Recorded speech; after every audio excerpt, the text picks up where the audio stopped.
How do I make art? Some people sketch like crazy and then paint like crazy. Some people do line art and flats. And some people just add layers until their computer crashes. No matter how you do it, you can still make insane art. But today I'm going to show you how I do mine.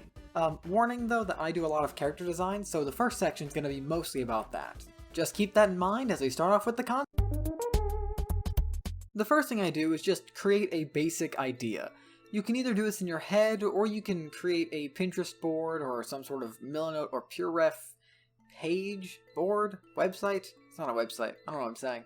Make a thing, basically, to just say this is what I want my character to be like, or some other characters that will inspire it. Pinterest has slowly been taken over by AI art, so might not be too good for much longer, but I hope they do something to where you can filter out AI posts. If they don't, might have to jump ship.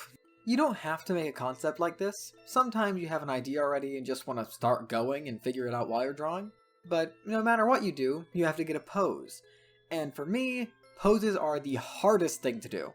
You have to figure out how someone would stand, or sit, or run, and you have to have character within that, and everything just ends up feeling weird. I don't like making poses, they're really difficult, but you have to have them. A character can't just be there without being in a pose, unless you're drawing all of your characters in T-poses, in which case you're doing so much more wrong. After getting your general idea down and then finding a pose to use, you can just start sketching.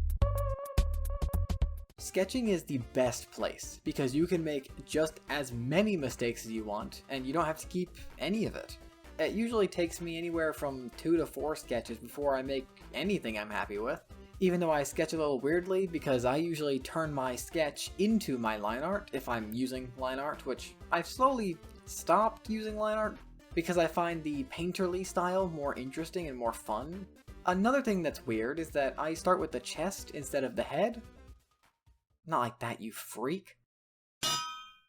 Anytime I'm drawing a character, I'll start with their chest to get a general idea of where they're looking and what way their body's facing.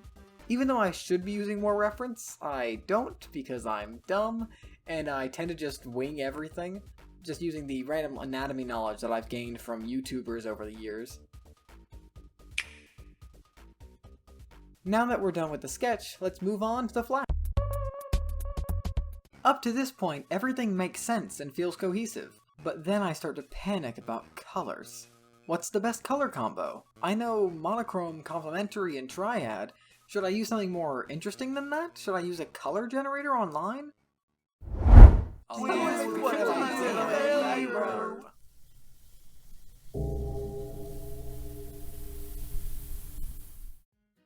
To avoid that happening, I mostly just throw random colors, whatever I think would work. So usually for something like this, a yellow or an orange, some sort of more desaturated color, something that would make sense in this sandy environment, going with that sand vibe that she has, since she's a mummy.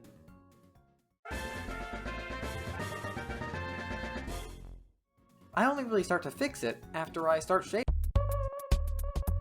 This is the fun bit, where we all get to sit around the campfire and spend an hour in the shading mines. I don't know why it always takes so long, and I also don't know why I decide to do it all in one layer. Some people might think that's crazy, but what's even crazier is that I don't draw the shadows. I erase the shadows. What does that even mean? Instead of drawing the shadow areas, I fill in a multiply layer with black, and then change the layer to be only one color. It's like a weird effect you can add in CSP. And I start erasing where the shadows won't be. But why do that instead of the way I do it? It makes you look lame and stupid and lame. Well, dear viewer, I do it because...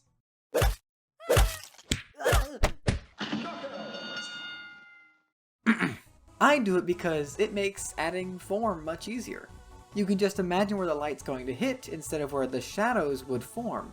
It sounds like the same thing, but to me it makes the drawing process much faster and much easier. And now that our shading is complete, it's time for some effect. You might think this looks done already, but you're wrong. We've got to add some fun effects. I know the first one is gonna be shading still, but only kind of. because we're gonna add some light. And I mean colored light, not just white lights. Now, what color is sunlight? Orange, Magenta, red. Y'all are all wrong. It is yellow. So I added some yellow light since she's outside. Now after adding some light to one side, the other side feels a bit boring. So I added some purple light coming from the other direction. Why? Pretty much just because it looks cool. I tend to do it in a lot of my art just because it looks interesting. Adding a secondary light source just makes the whole piece look so cool. But I guess it's time to move on to the mother of all pain in my drawing career, the back. Backgrounds can be kinda anything. Some backgrounds are intricate, some are simple little doodles, and mine are whatever I want them to be. AKA, if I don't have any energy, I'll just swatch some colors on and add a blur. I went a little fancy with this one because I added a crystallize filter. Ooh, new Clip Studio effect! It's also kind of weird that I don't like drawing backgrounds anymore, because when I was younger I would always draw them in my sketchbooks. I would kind of practice one-point perspective while ignoring my teachers. But now I do so much work on the character that I just don't care as much about the background, which probably means I should practice them. But this is my art, and I can do whatever shortcuts I want.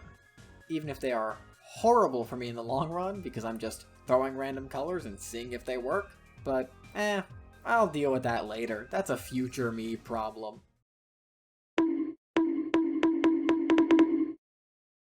But for now, I'll keep my minimal backgrounds and add a couple of finishing touches. I say a couple of finishing touches, I really mean that I'm just adding a vignette. This is also the point where I fix up all the issues in the earlier stages. Fixing some shading, fixing some lighting that didn't make sense, and after around 3 to 4 hours of uninterrupted art doing, I am done with this piece. So, that's how I draw things. But I do still have some final thoughts if you want to stick around for those. I do often work in this method, but sometimes it doesn't make that much sense. It's not always this linear. Most times I do a sketch, and then some flats, and then add shading, but then I realize that I didn't like something in the sketch, so I go back, and basically it's just really hard for me to draw in a linear way because of how much my ideas evolve while I'm drawing.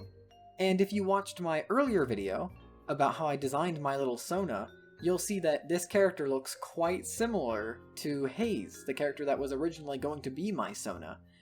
And that is kind of on purpose, but kind of on accident. Anytime that I draw a mummy or someone in wraps like this, they end up looking so similar to Haze, just because, I mean, she's the only one I've drawn with wraps, and it's just such a good color palette. The complementary just works so well.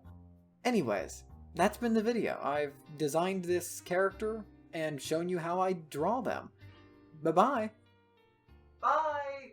Shut up, crowd. Get out of here. Ah, those people. Never deal with them correctly. They're always here. Hate those guys. Someone should, like, annex them or something. Get them on their own island. Anyways, bye-bye.